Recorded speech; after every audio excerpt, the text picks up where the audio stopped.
It's Tuesday, November 25th. In the headlines, more National Water Commission systems back in operation in St. Elizabeth via generators. Education Ministry moves to adjust SBA deadlines and exam dates due to the impact of Hurricane Melissa. In business news, winners announced at Jamaica Stock Exchange Market Research Competition. Regionally, news from Antigua and Barbuda. Melissa's destruction underscores urgent climate finance need. And in sports, Manchester High opens title defense with winning start in the Issa Rural Area Basketball Competition. This is the news on PBC Jamaica. I'm Simone Absalom Gale.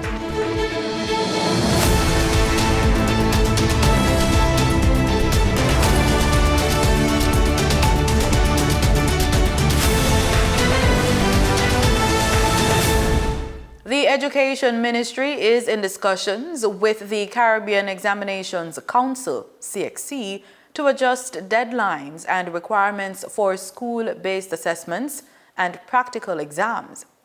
Education Minister Dr. Dana Morris-Dixon told the Senate at its last meeting that these staple exams are among the major concerns following the widespread damage caused by Hurricane Melissa.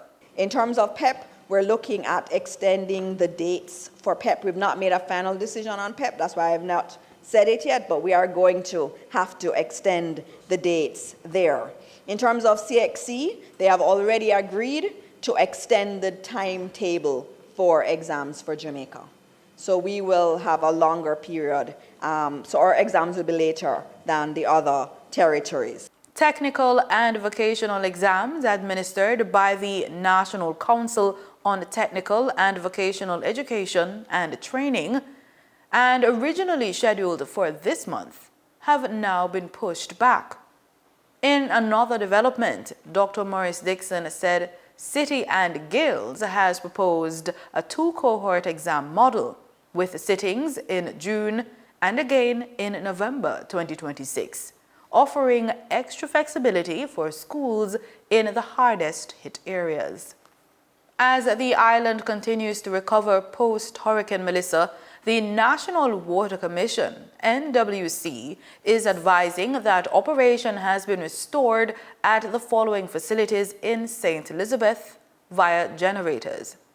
Burnt Savannah Well that services Lacovia, Spring Garden, Burnt Savannah, Old Pastures, Coffee's Pen, Holland, Burton, Knoxwood, Middlesex, Slipe, Frenchman, and Holland Village.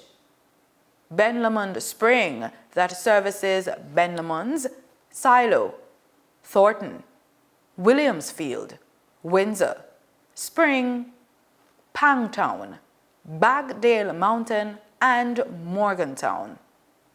And Bogue Well that services Bogue, Cabbage Valley, Elim, 2 Mile Wood, Braze River, Georges Valley, E3 Road, Grossmond, Wilton, and Air House.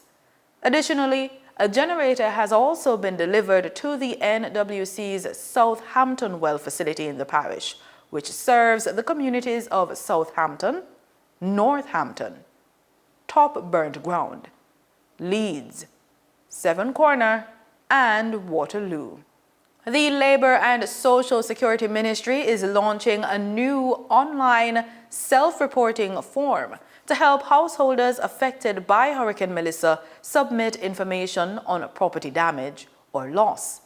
The tool is aimed at residents who may have been missed during field assessments and will trigger follow-up visits from ministry assessors, ensuring that every impacted household is accounted for the ongoing relief and recovery process. The government's post-disaster response is getting a major boost with the expanded use of the Jamaica Household Disaster Impact and Needs Assessment tool, the nationally recognized system that helps Labour Ministry and relief partners capture accurate, unified data after a storm. Speaking at a press conference on disaster response post-Hurricane Melissa, Portfolio Minister Pernell Charles Jr. says the data collected directly guides the support each household receives. It captures information, as I said, on the damage to housing structures, impact on the household members, as I said before, the productive assets, immediate needs for relief and recovery. And the information collated from this instrument is very important. It is that data that is collected by the JHINA tool that is then used to determine what support we give to you. The minister says the upgraded system is far more efficient, eliminating delays and data entry errors. This approach allows for us to have significantly greater efficiency and accuracy in the collection process. It's not only faster because as you use the tablet or the phone with the application, it's immediately uploaded, and so it eliminates the need for that data re-entry, but it also eliminates the mistakes that come with having to move data from one place to the next. The tool now also captures photos and GPS coordinates, a major step toward improving transparency and ensuring that reported damage matches what assessors find on the ground. The tool is versatile, and it allows us now, Ms. Shepherd, to go out and to capture images. So when I previously would go and say to you in my subjective mind that there is massive destruction, and then you see the picture and it is a door that is missing, that now can be reconciled because the tool allows us to capture images and retain also GPS coordinates of the relevant locations. The Labour Ministry says the system will remain central to Jamaica's disaster response efforts as assessments continue across storm-affected communities. Reporting for the news on PBCJ, I am Danita Rodney. Red Stripe has been going out into communities hard hit by Hurricane Melissa to deliver care packages. Speaking during Sunday's I Love Jamaica telethon, the brand's head of commerce, Sean Wallace, explained that support is being given to outlets that are open, and assessments are being done to aid those affected. We're actually doing a survey in the affected areas to see which outlets are no longer operational so that we can meet with them and see how we can, in partnership with some other commercial partners, how we can support them in getting back on their feet. And then, of course, we have our Red Stripe certified bars, which over the years we've supported with different, they actually get points, and then when they can win the points, they can use them for different articles. So what we've done is we've shifted some of these articles that are going to be more useful in relief or recovery efforts. Jamaica Bankers Association has contributed $5 million toward Coordinated Private Sector Relief Fund. According to a statement from the JBA, this support comes at a pivotal moment as Jamaica moves from immediate relief into the more deliberate and demanding phase of national rebuilding following the impact of Hurricane Melissa on October 28. The handover of the check took place recently at the Private Sector Organization of Jamaica Secretariat. After a natural disaster, clean water is critical for preventing the spread of disease, promoting hygiene, and sustaining life. Its significance includes preventing deadly waterborne illnesses like cholera, ensuring basic hygiene to prevent the further spread of germs, and supporting other recovery efforts like food preparation and health. Founder of Food Safety Girl, Alison Richards, tells us how to ensure our water is safe for use after a natural disaster.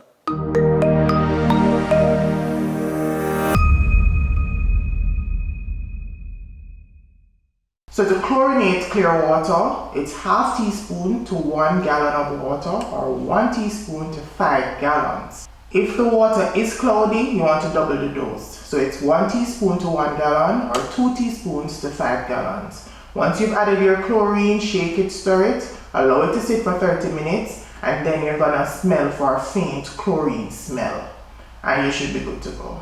Time now for a look at the movements in the financial market in the Business Report with Denise Williams.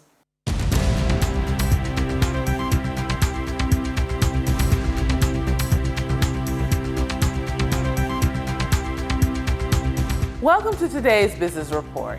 I'm Denise Williams, here to bring you the stories shaping the financial world and guiding your journey to smarter business decisions.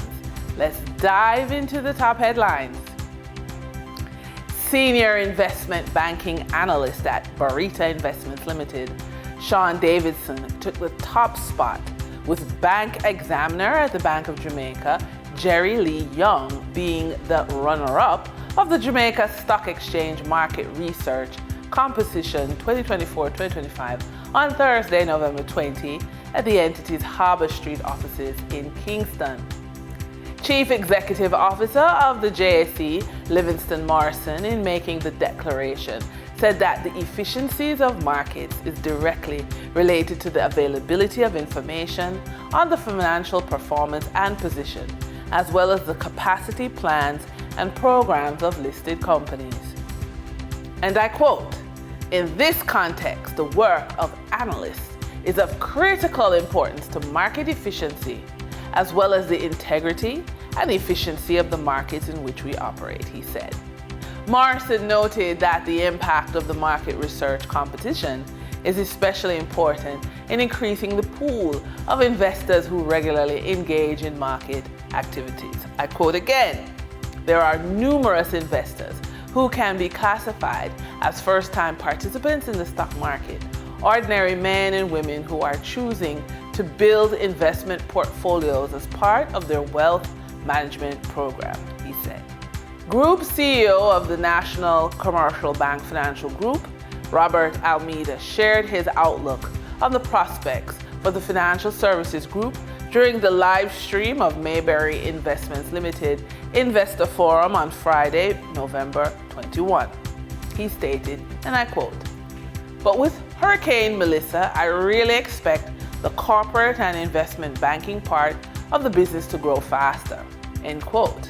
Almeida noted that based on the physical damage to properties occasioned by Hurricane Melissa, which made landfall in Jamaica on October 28, there will be increased demand for financing the rebuilding process. He added that the NCB Financial Group will play a role in the recovery efforts, pointing to the group's efforts over the last 2 years to strengthen its capital base and improve its liquidity position. Companies listed on the Jamaica Stock Exchange continue to report their financial results this quarter. Seprod Limited unaudited financials for the 9 months ended September 30, 2025. Net profit attributable to shareholders was $2.55 billion. First Rock Real Estate Investments Limited unaudited financials for the 9 months ended September 30, 2025 reports 171% increase in net profit. The Jamaica Public Service Company has reported steady performance for the third quarter of 2025 because net profit dipped to $17.8 million. For the trading period ending November 24, 2025, these were the most actively traded stocks. Trans-Jamaica Highway Limited with 3,852,718 units representing 24.22% of market sales volume. Caribbean Cement Company Limited with 1,274,258 units representing 8.01% of market sales volume. Supreme Ventures Limited with 967,770 units representing 6.08% of market sales volume. We now shift our focus to the Forex market rate set by the Bank of Jamaica. On November 24, 2025, the Bank of Jamaica reported US $92.72 million purchased and US $83.81 million sold by Forex traders. Forex traders earned $1.79 per dollar, selling the US at $159.26 and buying the US at $161.05. The Canadian dollar netted Forex traders $4.46 per transaction, with selling at $115.49 and buying at $111.03. The British pound yielded Forex traders $7.86 in profits, with selling at $204.99 and buying at $212.85.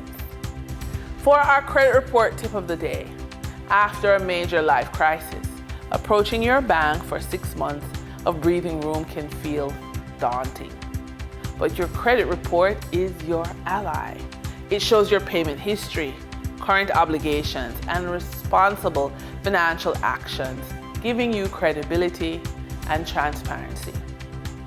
By reviewing it carefully, you can highlight opportunities for deferred payments, debt restructuring, and demonstrate your plan to regain stability.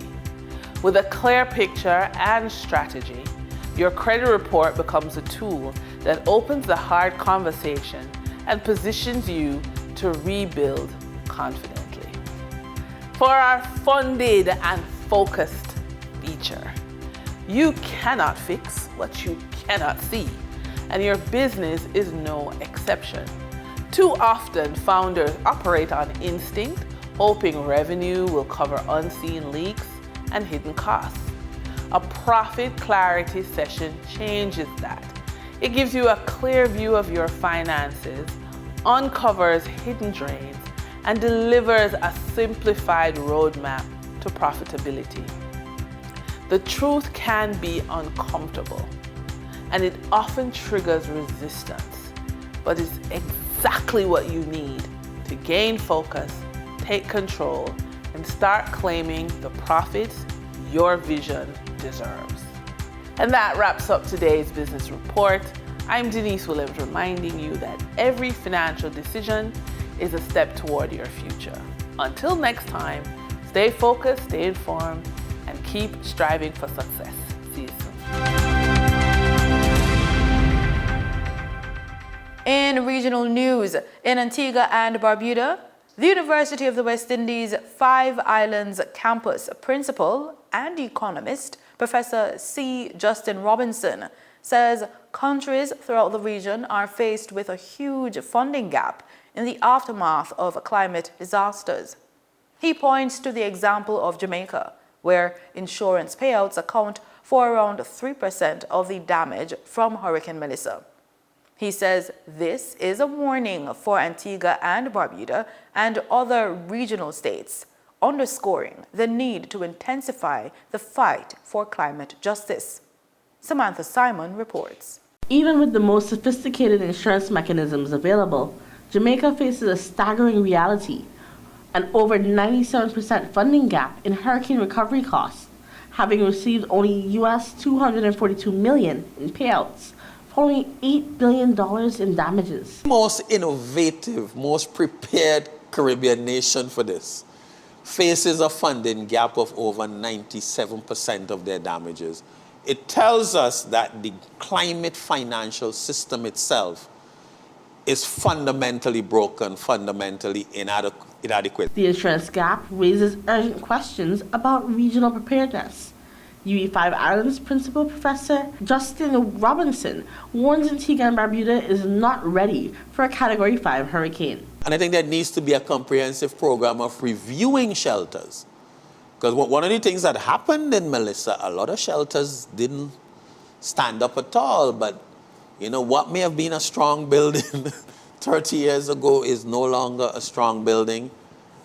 Our infrastructure for floods and so on also I don't think is great.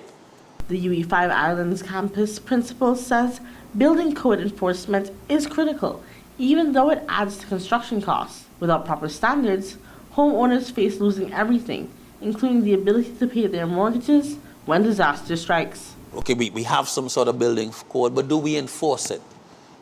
And everyone says, okay, the building code makes the building cost more expensive. Then we have to figure out a way to finance it. Because in a way we are being penny wise and pound foolish, because people are building these homes, getting these mortgages. Then the hurricane comes, the building gets blown away. Professor Robinson advocates for proactive measures, saying the region needs a national mobilization effort, almost like a wartime draft, to ensure proper hurricane preparedness. Samantha Simon, ABS News. Guyana and Suriname marked a milestone in their bilateral relationship on Saturday, celebrating the neighboring countries' 50th independence anniversary. The event highlighted decades of shared achievements and emphasized future collaboration across energy, trade, infrastructure, and sustainable development. Officials from both governments, private sector representatives, and members of civil society gathered at the Arthur Chung Conference Center, reflecting on the enduring partnership between the two nations and reaffirming their commitment to regional integration, climate resilience, and people-to-people ties. Tonight, we celebrate not only Suriname's historic journey, but the enduring friendship between our two nations.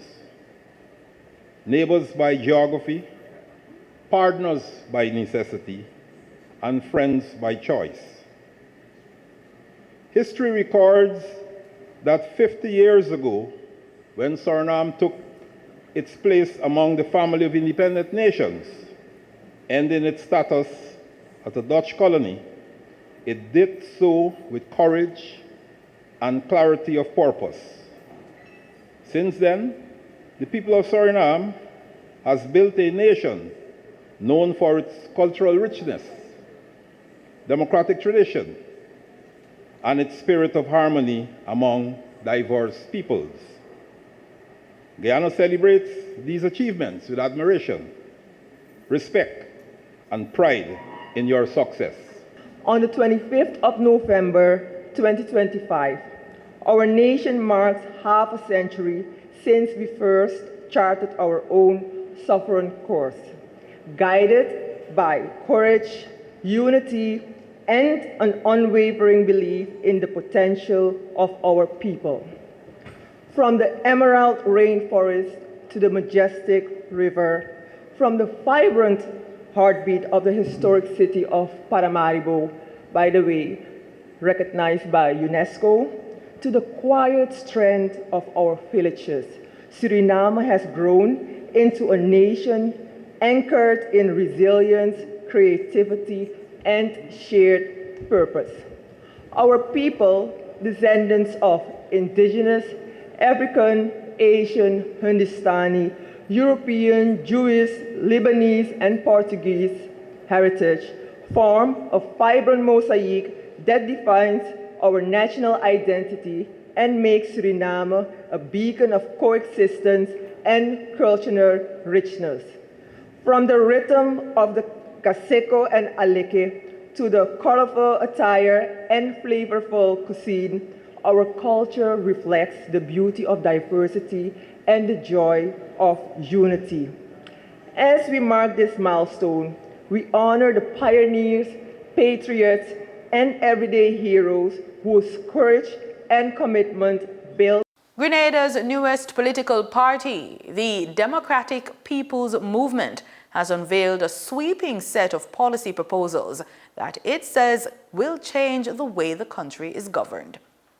The announcement came during the party's first diaspora engagement in Toronto over the weekend, drawing a sizable turnout from Canadians of Grenadian heritage. The DPN's political leader, Peter David, told supporters gathered at Nazareth Hall that Grenada needs what he called a fundamental shift in political power. He outlined proposed constitutional reforms that would give communities a direct authority over development decisions. David argued that the current governance structure encouraged division along party lines, which he says prevent real progress on major national issues such as healthcare, education, and employment. In fact, I have made recommendations and I voiced it publicly in New York a couple of years ago that I believe that we should have a senator appointed to the Senate responsible for diaspora affairs. Because the diaspora needs to be given recognition, not simply come to you when we have a storm, when we have a hurricane, fine. And you should continue on that path, but your role in development must be recognized and must be given formal recognition in the governance of Grenada. The diaspora must remain united. The fact is, our politics is becoming divisive. Our politics has become extremely divisive, to the point where we have come, and I have come to the conclusion that our politics, the way we do our politics, is retarding our development. I believe that the issue of unity is not a political issue, it is actually a development issue. Do not let politicians come to the diaspora and divide you in the diaspora, because that will have a serious impact on the development of our country. The new political party also highlighted its commitment to implementing Grenada's new diaspora engagement policy if elected to office. Number one, the Diaspora Economic Council. We'll be establishing a Diaspora Economic Council, a structured body that will link investors abroad with real opportunities in Grenada, opportunities in agriculture, health, education, tourism, and technology. Number two, the Diaspora Investment and Innovation Fund. We are creating this fund transparency, accountability channel for capital, where contributors, investments, and partnership can be tracked, audited, and protected. A Diaspora and Citizenship Service Program. A program that pairs overseas professionals, and I'm really excited about this one because this is so important to us, with local institutions in Grenada. And number five, removing bureaucratic barriers. That was Dr. Anthony Bridgman, the DPM's chief policy architect. DPM is already putting forward prospective candidates with what it calls community-driven development plans. Former Inland Revenue Officer Andy Best, seeking to represent St. Patrick, presented a series of proposals. These include structuring a new jetty to facilitate direct ferry service to Carriacou, modernizing the parish cocoa sector, and offering targeted tax incentives to support local entrepreneurs. The Democratic People's Movement says it is building a platform anchored in unity, transparent governance, and people-centered development, positioning itself as a clear alternative to what it describes as tribal politics in Grenada. Christina John, GBN News. In today's sports report, we take it to the rim with some basketball news. Double defending champions Manchester High made a strong opening statement at the Issa Rural Area Basketball Competition, which resumed on Monday. Manchester High beat Monroe College in both sections, under 16 and under 19 on home ground on Monday as the competition resumed. The start of the competition was pushed back almost a month due to the passage of Hurricane Melissa in late October. St. Elizabeth Technical High School also had a double win over Christiana High in their Zone A encounters, while Old Harbor High and Bel Air split their games. And that's the news on PBCJ. You can follow us on our social media platforms at PBCJamaica. Thanks for watching.